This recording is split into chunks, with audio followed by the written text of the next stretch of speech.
এই আগস্ট মাসে অনেকগুলো পরিবর্তন রয়েছে কর্কট রাশির ক্ষেত্রে। তো তার মধ্যে আবার সূর্যের পরিবর্তন। সূর্য তো রাশির উপর অবস্থান করছিল এতদিন। সূর্য হচ্ছে অগ্নিতত্ত্ব, রাশি হয়ে গেছে জলতত্ত্ব, এবং রাশির উপর সূর্য ছাড়া বুধেরও অবস্থান রয়েছে। বুধ 30শে আগস্ট পর্যন্ত থাকবে। এবার সূর্য রাশি পরিবর্তন করছে হচ্ছে 17ই আগস্ট। সূর্য চলে আসবে নিজের ঘরে। কর্কট রাশির ক্ষেত্রে সূর্যের ঘর হচ্ছে দ্বিতীয় ঘর, যেটা হচ্ছে সিংহ রাশি। তো সূর্যদেব এই ঘরে 17ই আগস্ট থেকে 16ই সেপ্টেম্বর পর্যন্ত থাকবে, এবং এই ঘরে আবার কেতু অবস্থান করছে। তো সূর্য আর কেতু জুতি হয়ে গেল। এবং এর মাঝখানে কি হচ্ছে যে শুক্রও কিন্তু 20 তারিখে আবার রাশি পরিবর্তন করবে। 20 তারিখে রাশি পরিবর্তন করে কিন্তু চলে আসবে রাশির উপরে। শুক্র আর বুধেরও কিন্তু জুতি তৈরি হয়ে যাবে। একটা ভালো যোগ তৈরি হচ্ছে, লক্ষ্মী নারায়ণ যোগ, এবং সূর্য নিজের ঘরে অবস্থান করবে, রাজা নিজের ঘরে অবস্থান করবে। এই যে একটা পরিবর্তন হচ্ছে, সূর্যের পরিবর্তনের কি প্রভাব পড়বে এই কর্কট রাশির উপর, আজকে এই বিষয়ে তুলে ধরবো। যে কোন দিক থেকে কর্কট রাশি হতে যাচ্ছে লাভবান, কোন দিক থেকে সাবধান, কোন বিশেষ উপাচার করবে, সমস্ত কিছু তুলে ধরবো। তো যাই হোক, অনুষ্ঠানটি শুরু করার আগে সমস্ত দর্শক বন্ধুদের নমস্কার জানাচ্ছি। তার সাথে বলবো, যারা বহুদিন ধরে অনুষ্ঠান দেখছেন, এখনো পর্যন্ত সাবস্ক্রাইব করেননি, অবশ্যই করবেন। এই চ্যানেলের সঙ্গে থাকুন, জ্যোতিষীয় সম্পর্কিত অনেক তথ্য জানতে পারবেন।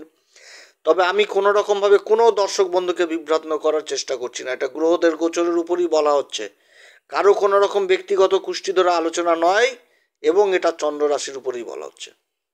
তো যাই হোক, সূর্যের অবস্থান, রাজা নিজের ঘরে অবস্থান করবে, গ্রহদের রাজা নিজের ঘরে অবস্থান করবে।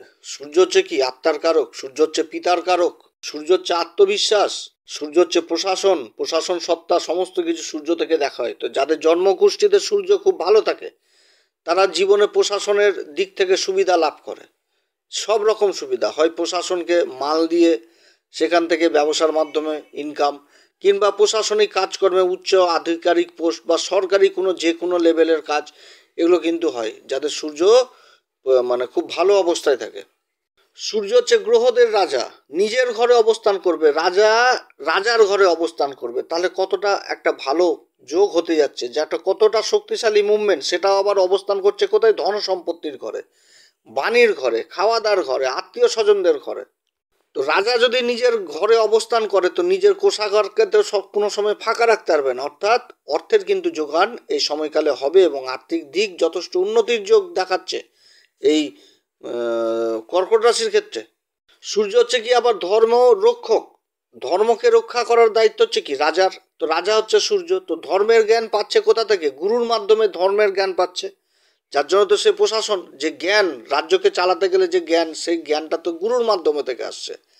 তো যেখানটাতে অন্যায় সেখানটাতে তো অধর্ম, তো রাজা কোনো সময় তো অধর্মের পদ নিতে পারবে না, রাজাকে ন্যায় পথেই থাকতে হবে।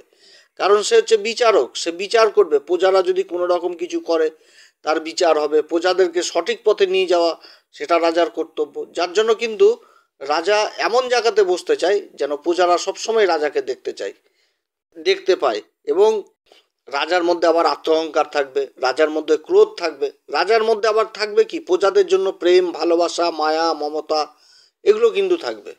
এই সময়কালে যেরকম নেতৃত্ব দেওয়ার ক্ষমতা বৃদ্ধি পাবে, প্রশাসনিক ক্ষমতা, মানে প্রশাসনিক কাজের সাথে যারা যুক্ত রয়েছেন সেই দিক থেকে ক্ষমতা বৃদ্ধির যোগ রয়েছে।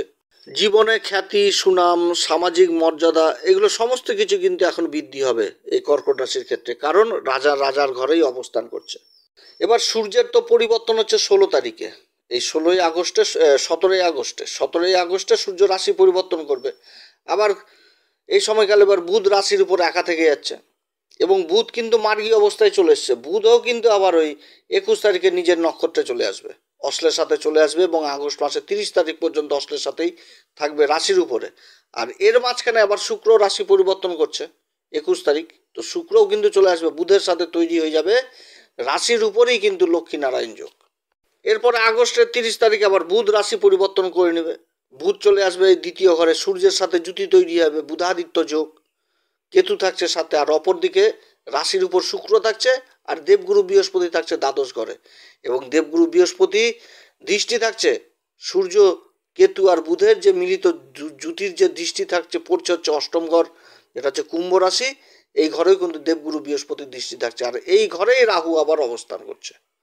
তাহলে রাহুর সাথে সূর্যের যেরকম সমসপ্তম যোগ তৈরি হচ্ছে, বুধের সমসপ্তম যোগ, কেতু তো রাহুর বিপরীতে অবস্থান করে। তো রাহুর উপরে দেবগুরু বৃহস্পতির দৃষ্টি পড়ে যাচ্ছে। নবম দৃষ্টিতে থাকে বিশেষ কৃপা, অর্থাৎ রাহুও কিন্তু এই সময়কালে বাধ্য ভালো ফল দিতে। কারণ রাহু আবার দেবগুরু বৃহস্পতির নক্ষত্রে অবস্থান করছে, সেটা হচ্ছে কি পূর্বা ভাদ্রপদ নক্ষত্র। তো যাই হোক, বিশেষ উন্নতির যোগ এই সময়কালে এই কর্কট রাশির, যেটা 7.5-এর মধ্যে তো চলছিল। এর আগে আমি একটা ভিডিও দিয়েছিলাম যে দেবগুরু বৃহস্পতির নক্ষত্র পরিবর্তন। এই সময়ের মধ্যে আবার দেবগুরু বৃহস্পতিও নক্ষত্র পরিবর্তন করে নিল, পুনর্বসু নক্ষত্রে চলে আসলো দেবগুরু বৃহস্পতি। তো খুবই একটা ভালো সময় হতে যাচ্ছে। ভালো সময়ের তো শুরুবাত দেবগুরু বৃহস্পতিই করছে। এবার অনুষাঙ্গিক গ্রহদের পরিবর্তন, এগুলো পরিবর্তনও মানে যেরকম ভালো মন্দ সব কিছু মিশ্রণ থাকবে, কিন্তু গুরু কিন্তু গুরুর কাজ করে দিবে। অর্থাৎ কর্কট রাশির যথেষ্ট ভালো সময়, সব দিক থেকে এখন উন্নতির জোয়ার।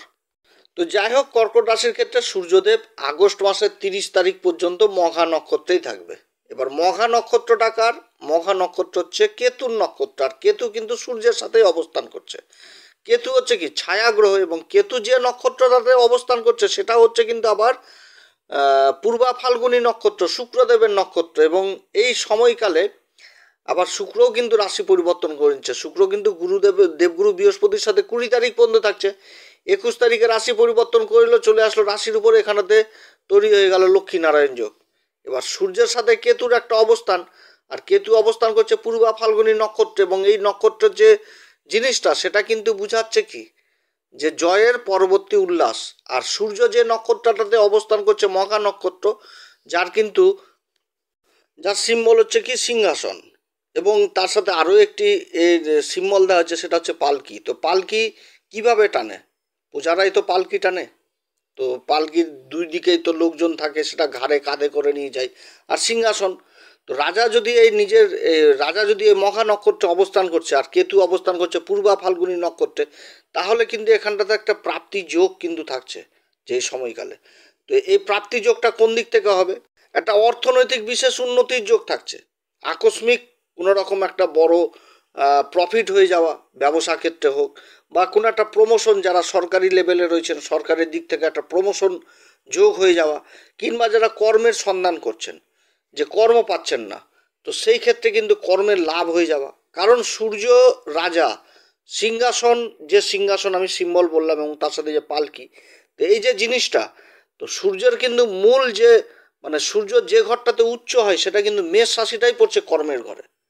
তাহলে কর্মের ঘর থেকে একটা বিশেষ কিন্তু সংকেত পাওয়া যাচ্ছে, যে কর্মক্ষেত্রে একটা জয়ী লাভ, যে নিজের জায়গা একটা উচ্চ জায়গা লাভ হয়ে যাওয়া জীবনে, এটাও কিন্তু বুঝাচ্ছে এই কর্কট রাশির ক্ষেত্রে। এবং এই যে 30শে আগস্ট পর্যন্ত থাকবে, এর মাঝখানে আবার কি হচ্ছে, শুক্রও কিন্তু চলে আসছে রাশির উপরে। তো শুক্র হচ্ছে কি এই কর্কট রাশির ক্ষেত্রে সুখের ঘর এবং লাভের ঘরের অধিপতি। আর বুধ হচ্ছে তৃতীয় ঘরের অধিপতি। তৃতীয় ঘরটা হচ্ছে কি মূল ত্রিকোণ রাশি, যেটা কন্যা রাশি। তৃতীয় ঘর থেকে ডকুমেন্টেন্সি, কাগজপত্র, এগুলো বুঝাচ্ছে। এবং বুধ হচ্ছে আবার দ্বাদশ ঘরের অধিপতি। অর্থাৎ এই সময়কালে কিন্তু কর্মক্ষেত্রে বিশেষ উন্নতির যোগ রয়েছে, একটা সম্মান প্রাপ্তির যোগ রয়েছে, একটা প্রাপ্তি যোগ রয়েছে এই কর্কট রাশির ক্ষেত্রে, যেটা কিন্তু খুবই ভালো যোগ হতে যাচ্ছে। এবং এরপরে 31শে আগস্ট থেকে একদম 13ই সেপ্টেম্বর পর্যন্ত থাকবে হচ্ছে পূর্বা ফাল্গুনী নক্ষত্রে। তো কেতুও তো পূর্বা ফাল্গুনী নক্ষত্রে থাকছে। আবার এই সময় বুধও রাশি পরিবর্তন করে নেবে, বুধ চলে আসবে সেকেন্ড হাউসে। তো সূর্য বুধ কেতুর জুটি হয়ে যাচ্ছে। তো এই সময়কালে জয়ের পরবর্তী অনুষ্ঠান, যে একটা আনন্দ, একটা নিজেদের আত্মীয় স্বজনদের মধ্যে একটা কোনো মাঙ্গলিক কার্য হওয়া, এই সমস্ত জিনিস কিন্তু উঠে আসছে। যে জয়ের পরবর্তী অংশ, একটা উল্লাস, আনন্দ, এগুলো কিন্তু উঠে আসছে এই কর্কট রাশির জীবনে। এখানটাতেও কর্মক্ষেত্রে বিশেষ উন্নতির যোগ রয়েছে। বিশেষভাবে প্রভাবিত হবে যারা বাণী সংক্রান্ত কাজের সাথে যুক্ত রয়েছেন, যারা কথাবাচক হিসাবে কাজ করছেন বা সরকারি অ্যাডভাইজার হিসাবে কাজ করছেন, তাদের জন্য। সরকারি উঁচু লেভেলের যারা আধিকারিক, তাদের জন্য যথেষ্ট ভালো হতে যাচ্ছে। তাদের পরামর্শে অনেক কিছু হতে পারে। সরকারি লেভেল অর্থাৎ প্রশাসনের দিক থেকে একটা ভালো উন্নতির যোগ। এছাড়া যারা সরকারকে কোনো রকম খাবারের দ্রব্য মাল সাপ্লাই করছেন, এদিক থেকেও আবার বিশেষ উন্নতি। বড় একটা কোনো টেন্ডার পেয়ে যাওয়ার প্রবল সম্ভাবনা থাকছে এই সময়কালে, যেটাতে ভূত ভবিষ্যৎ নির্ভর করবে এই কর্কট রাশির। বা বিগত দিনে যে বিল আটকে গেছিলো, সেই বিলগুলো পাওয়ার প্রবল সম্ভাবনা থাকছে। কারণ এদের মিলিত জ্যোতির দৃষ্টি থাকছে অষ্টম ঘরে রাহু অবস্থান করছে। রাহুর উপর আবার দেবগুরু বৃহস্পতির শুভ দৃষ্টি থাকছে। শনি আবার ভাগ্যের ঘরে অবস্থান করছে, বকরি অবস্থায় অবস্থান করছে।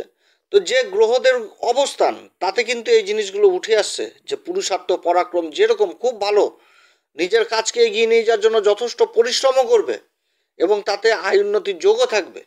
কারণ কর্মের যে ঘরের অধিপতি মঙ্গল, সে কিন্তু আবার মঙ্গল কিন্তু আবার তৃতীয় ঘরে কন্যা রাশিতে অবস্থান করছে। তো যথেষ্ট পুরুষার্থও করাবে, কাগজপত্র ডকুমেন্টেন্সির কাজগুলো যথেষ্ট ভালো হবে এবং এই সময়কালে আবার জাতক পৈতৃক সম্পত্তিও লাভ করবে। যদি পৈতৃক সম্পত্তি নিয়ে কোনো বিবাদ থাকে, হস্তান্তর হচ্ছিল না, আত্মীয় স্বজনদের সাথে বিবাদ, গণ্ডগোল, অশান্তি, এগুলো দিক থেকেও কিন্তু একটা ভালো জায়গায় আসছে। এবং এরপরে যখন 14ই সেপ্টেম্বর, তখন চলে আসবে আবার উত্তরা ফাল্গুনী নক্ষত্রে। তখন সূর্য নিজের নক্ষত্রেই অবস্থান করবে, রাজার নক্ষত্রে অবস্থান করবে। তাহলে এর থেকে কি ভালো হতে পারে? একদিকে সূর্য নিজের নক্ষত্রে অবস্থান করবে উত্তরা ফাল্গুনীতে, অপরদিকে আবার দেবগুরু বৃহস্পতি অবস্থান করবে নিজের নক্ষত্রে অবস্থান, পুনর্বসু নক্ষত্রে অবস্থান। অর্থাৎ এই সময়কালে এই কর্কট রাশির কিন্তু জয় জয়কার হতে যাচ্ছে। বহু প্রশাসনিক আটকে থাকা কাজগুলো হাসিল হবে, যাদের কল লেটার, প্রমোশন লেটার, তারপরে ইন্টারভিউ লেটার, অ্যাপয়েন্টমেন্ট লেটার, কর্মক্ষেত্রে সরকারি হোক বেসরকারি হোক, কর্মের সন্ধান যারা করছেন সেই কাজগুলো কিন্তু এখানটাতে প্রাপ্তির যোগ দেখাচ্ছে। এবং এই সময়কালে যারা রাজনীতির সাথে আবার যুক্ত রয়েছেন তাদের জন্যও কিন্তু যথেষ্ট ভালো সময় উঠে আসছে।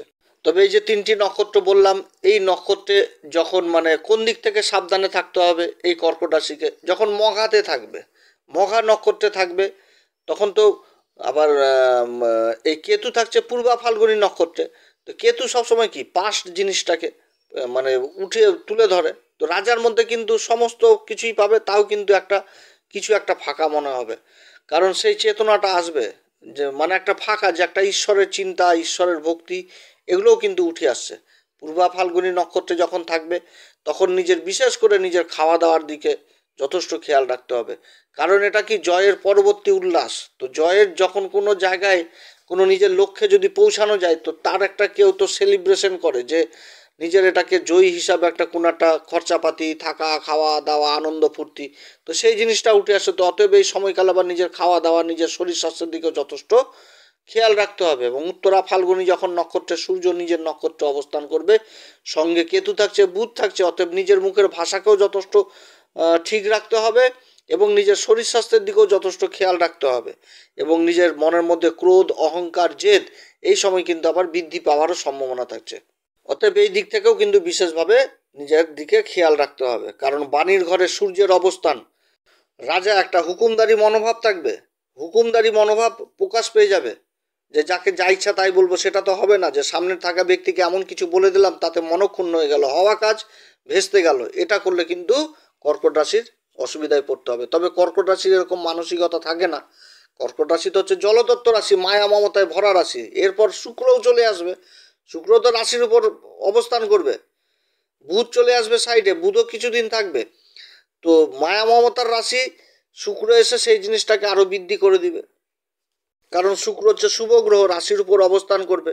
তো যাই হোক, যে গ্রহদের অবস্থান পরবর্তীতে আবার আলোচনা করব। বুধের পরিবর্তন, শুক্রের পরিবর্তন, বুধের আবার নক্ষত্র পরিবর্তন হবে, নিজের নক্ষত্রে প্রবেশ করবে, সেই সময় বিশেষভাবে তুলে ধরবো কর্কট রাশির সম্পর্কে। তো এইরকম একটা পরিবেশ, একটা সুষ্ঠু পরিবেশ তৈরি হচ্ছে। তো এর মধ্যে এই সমস্ত দিক থেকে বিশেষভাবে খেয়াল রাখতে হবে। নিজের শরীর স্বাস্থ্যের দিকেও খেয়াল রাখতে হবে, যাদের চোখের ডিস্টার্ব রয়েছে, তারপরে দাঁতের সমস্যা রয়েছে, চুলের সমস্যা রয়েছে, এদিক থেকেও কিন্তু ত্বকের সমস্যা, এগুলোও কিন্তু থাকবে এই সময়কালে। বিশেষ করে খাবার দাবার দিকেও যথেষ্ট খেয়াল রাখতে হবে। তো এই সময়কালে কোন উপাচার করবে? কর্কট রাশি প্রত্যেক দিন হনুমান চল্লিশা, বজ্রংবান, শ্রীরাম সীতার প্রণাম মন্ত্র সহকারে পাঠ করতে হবে। তার সাথে সূর্যদেবকে প্রত্যেক দিন অর্ঘ্য দেওয়া লাগবে। যে কোনো কাজ করতে গেলে পিতার আশীর্বাদ নিয়েই কাজ করতে হবে, সেরকম মাতার আশীর্বাদ নিয়ে কাজ করতে হবে। যারা গুরুর দীক্ষা নেননি অবশ্যই গুরুর দীক্ষা নেবেন। আমি প্রত্যেকটা ভিডিওতেই বলে আসি, গুরুর দীক্ষা অনেকে নেয় না, বয়স বেড়ে যায়, দাদা নিয়েছেন গুরুর দীক্ষা? না, নিইনি। সব থেকে মাইনাস দিক হচ্ছে ওটা। গুরু হচ্ছে কি জ্ঞানের আলো, যার জ্ঞানের আলোতে কিন্তু অজ্ঞানতার অন্ধকার দূর হয়। তো গুরুর সংস্পর্শে থাকতেই হবে, গুরুই হচ্ছে সেই পথ দেখাবে। তো যার জন্য কিন্তু গুরুর দীক্ষার প্রয়োজন রয়েছে জীবনে।